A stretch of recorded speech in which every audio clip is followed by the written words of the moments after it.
Welcome back to another episode of Wild Connection TV, where I try to share with you some of the things that are out there in the natural world that are just amazing. And today I've got the OGs of the Sonoran Desert right here for you. If you've been to the Sonoran Desert in the Southwest, then you know it boasts some fierce species. You've got to be fierce if you're going to survive here. Who's the baddest, most fearsome species though? We've got a lot of contenders, but there's just one that stands out like no other.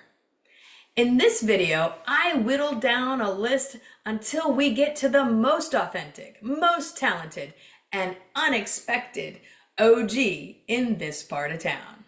Let's knock out of the ring the two largest species, the big cats, jaguar and mountain lion.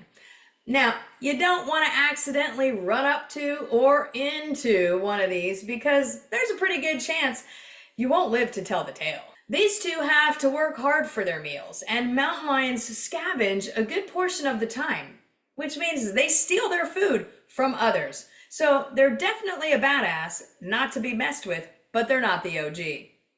The jaguar, another ambush predator, is versatile. It's talented, it can swim, and it can even catch a fish if necessary.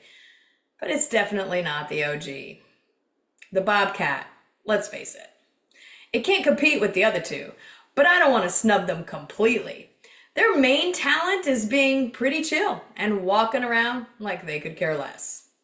Next up, we have the javelina, or collared peccaries. If you don't know what this is, it's kind of like the American version of the water buffalo. Not in size, but in temperament. They've gotten a bad rap as being ferocious. They're not.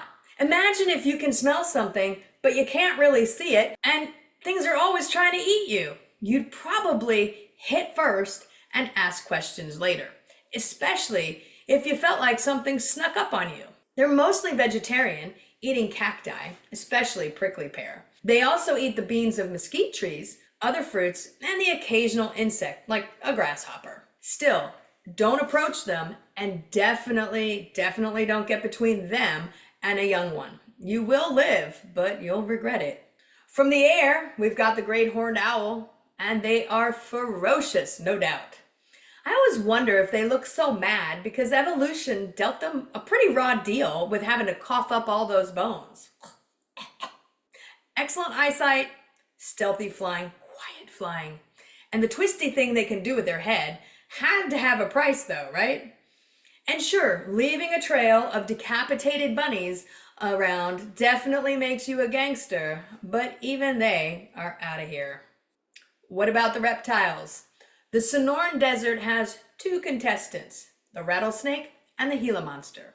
The Gila monster is like something that should have found itself in Australia, where all the other weird poisonous things are. It's kind of shy, so that knocks it out of the competition. And really, as much as people fear snakes, a rattlesnake would rather go away and hide than get in a fight with anything. I mean, except dinner. They rely on being discreet, and nobody likes having their location advertised when they're about to strike. This leaves us with one creature. And this one is truly the OG of the Sonoran Desert. Who is it? The grasshopper mouse. This guy or gal is a mouse, but it's no ordinary mouse. Not only does it howl at the moon, but it rips scorpions to shreds. Pound for pound, the mighty grasshopper mouse is paws down the undisputed winner. There you have it. Be afraid. Be very afraid of this tiny, adorable little mouse.